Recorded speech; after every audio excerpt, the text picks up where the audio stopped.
The next speech is from Israel Baron, who is online, I assume, or not. Let's see. Can you hear me? Yes, we can. Can you hear us? Yes, I can hear you and see you perfectly well. Thank you. Welcome. The floor is yours. Your slides will appear now. Virtual floor. So, hi everybody. First of all, I would like to apologize for not being able to join you, but as you know, the situation in Israel is a little bit complicated now. So unfortunately, I had to stay with my family. But again, I'm joining remotely, and maybe next year I can meet you all physically. So it's a pleasure to meet you all. My name is Israel Baron. I'm the VP for Customer Relations at Cervelo. Cervelo is a railway cybersecurity company based in Tel Aviv, in Israel. In my previous role, I was the first CISO of Israel Railways, where I had the chance to establish the cyber department of the company, of our national railway, together with the INCD, which is the Israeli National Cyber Directorate. In Israel, the INCD regulates the railway along with other critical infrastructures like the gas, electricity, banks, etc., etc. And today, like I said, in the past 5 years, I'm with Cervelo Railway Cybersecurity. Before that, I was an officer in the Israeli Ministry of Defense, so I combine both cybersecurity, physical security, both in the civilian and in the government industries. So a little bit about Cervelo. So Cervelo was established 5 years ago. It's based, like I said, in Tel Aviv. We are already deployed in several strategic locations around the world, in APAC, in the US, and in several instances in Europe. And we are also part of some of the working groups, like Mickey Schiffman, my friend, who joined you physically today, like the IEC 63452, the APTA groups, etc., etc. And being part of those groups and taking part in, professional discussions about railway cybersecurity, we came to understand the understanding that cybersecurity is a critical part in the progress of railway, because with the lack of cybersecurity, the future railway systems cannot progress very well because we already see it now. We have new infotainment systems, we have new signaling networks using GSMR lines, and the cybersecurity became like a roadblock to the industry. Just looking in, some of the incidents in the past year, we can see many incidents that involved some threats that we constantly discuss, like the use of legacy system, like there are advanced threats in cyber threats, and more. And the thing is that what we see on the public web is only the tip of the ice. Because in most cases, railway companies are government-owned. In most cases, what is permitted to be published is only, a few incidents and not the real facts of what happened.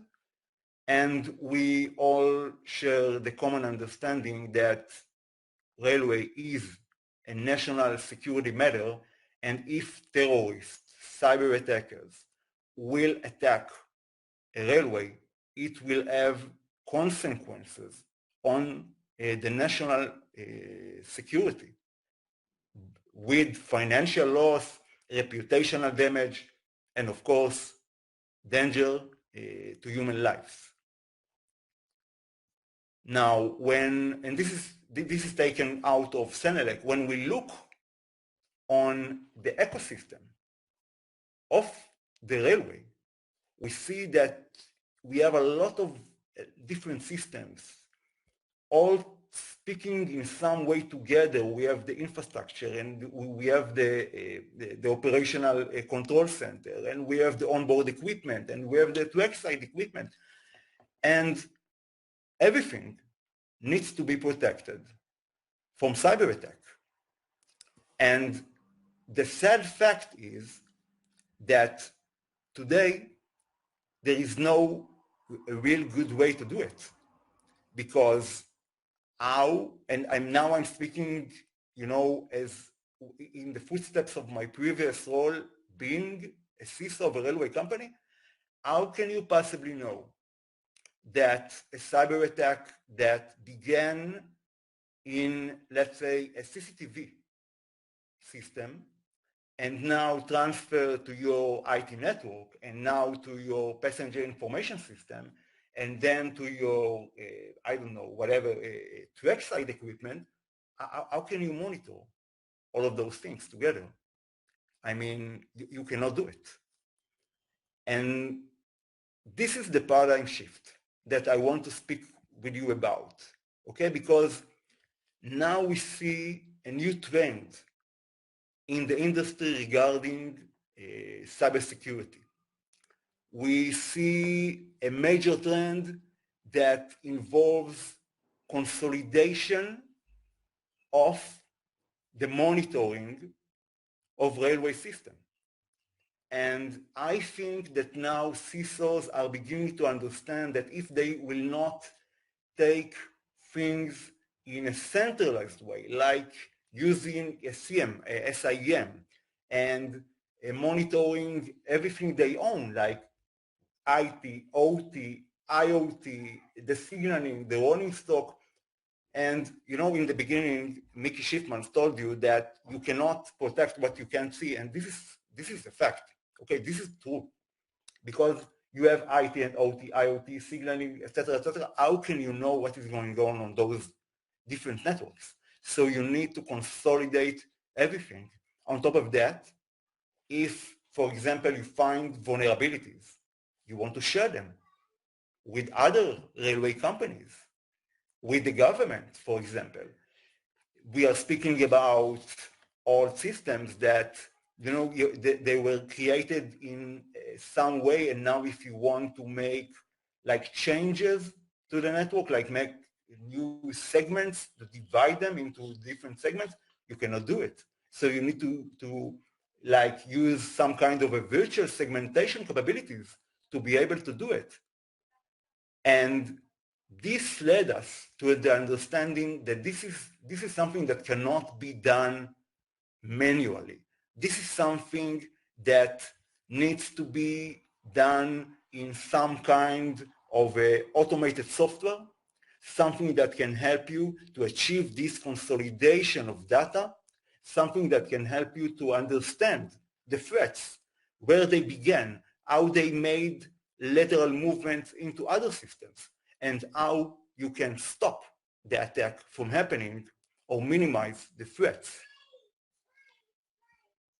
And this is like only a very brief overview of, one second,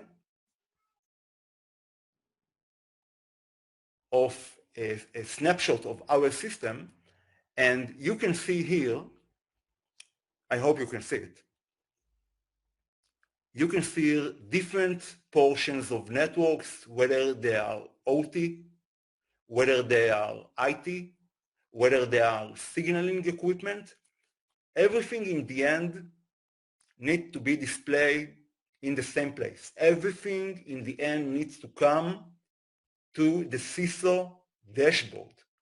If you want to manage the cybersecurity threat, you need to have one dashboard. You need to consolidate information. You need to understand that to make, like using, for example, deep packet inspection or AI capabilities and machine learning, that the threats that began in this network are related in some way to elements in the other network, and make insights of this valuable information to help you to tackle the attack and to minimize the threat.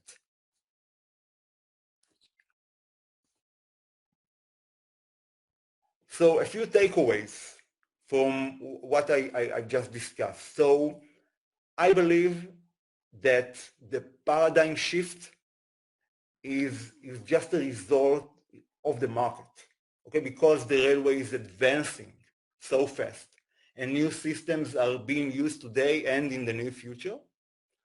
Now the industry is on like you can say a turning point where it tries to find the balance between being innovative from one end, but adding cybersecurity countermeasures to allow a safe operation for passengers and freight.